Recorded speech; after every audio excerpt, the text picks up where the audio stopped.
This is Brian Putt. This is the first three-part video on the value of imperfect information with uncertain demand curves. We'll only be using Excel. We will not be using any decision trees as we work through this case study. The study involves conducting a play to raise money. The four parts are as follows. The first part, I will introduce the case study storyline and the reference case. We'll walk through the frame of the case study and discuss the value of information frame, both perfect and imperfect. The second part will introduce the Excel model, and we'll be optimizing the reference case, review the graphics, and we'll be using Solver to maximize the reference case ticket price. In the third part, we'll look at perfect information, and in the fourth part, the value of imperfect information. The storyline is that we have a theater play that appears to be attractive considering all the uncertainty, but has downside risk. The decision maker wants to make sure to reduce the downside risk by surveying possible attendees, and based on that survey results, decide not to conduct the play if the demand would be poor, and thus eliminating downside risk. As the decision quality consultant, we're to do the analysis and explain the results to the decision maker. So we need to go through a frame for this particular problem. And in this problem, the givens are that the location of the theater is known and we have the capacity of the theater. The focus on decision is whether to conduct the play at the local theater and what ticket price to charge. And then whether to survey the interest in the play, and if so, what ticket price to charge based on the results of the survey. Things such as refreshment income and security for the play are tactical. We'll decide later when we decide to put on the play. So the strategy table is first whether to put on the play or not, and then what ticket price to charge, 30, 35, 40, 45, 50, just as a range to consider, okay? Conceptually, we're going to be solving that in a continuous space, not in discrete. We do need to decide whether to conduct the survey. And then there might be different types of surveys we could talk about, which would be just talk to a few people. You might have a limited survey, or you may have a significant survey.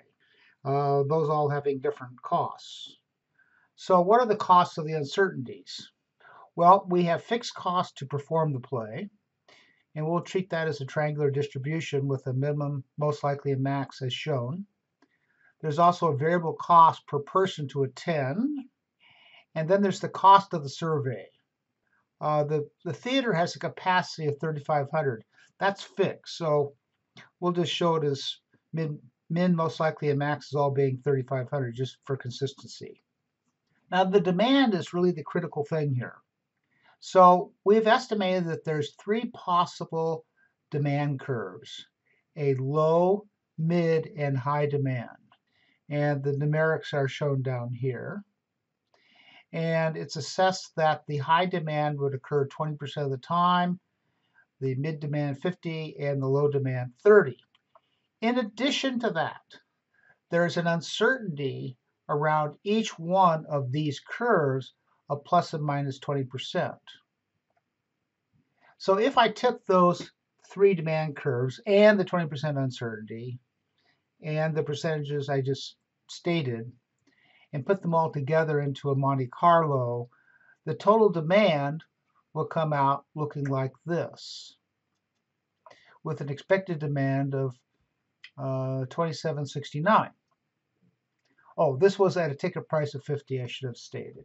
So back here, if I looked at 50, 2769. So right about there. You'll also notice that the demand down here is low. That's when we're on the low demand curve. And then over here, the mid and the high demands are blended together. This is one reason why cumulative distribution functions graphs are so valuable in helping to understand what the answer. So with no information, we put on the play. It has a positive expected value here of 28,006 if we use a ticket price of $49.77, which happens to maximize the NPV profit of this play. However, there is a 40% downside where I lose money. And this is what the decision maker would like to minimize if possible by conducting the survey. So what does it mean to conduct a survey? What this means is we will learn about the outcome of the demand scenario with the results of the survey. And this may either be perfect or imperfect. And then we still have the remaining 20% uncertainty around each of these curves.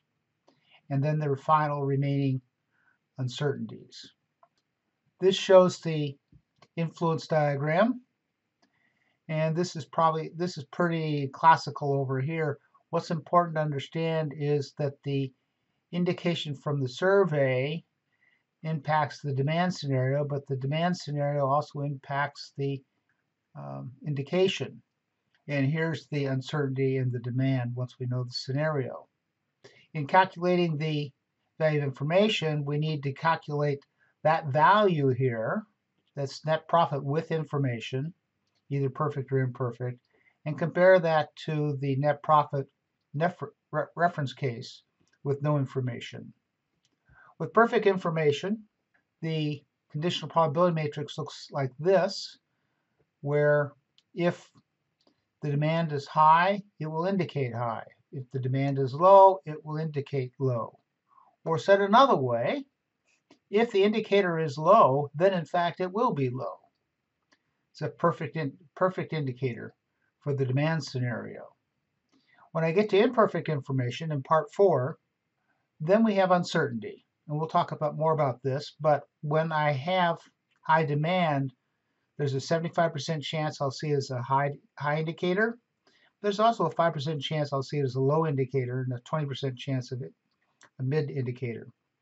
Similarly for the other two as well. This is imperfect information. We have a 4-part video. This completes part 1, the introduction of the case study, storyline, and the reference case. In part 2, we'll go into the Excel model and optimize that reference case and show you how we do that. And then in part 3, we'll talk about perfect information, and part 4 for imperfect information. If you'd like to get a copy of the model, please contact me at brian@theputz.com. I hope you'll enjoy the other 3 videos on this subject. Thank you.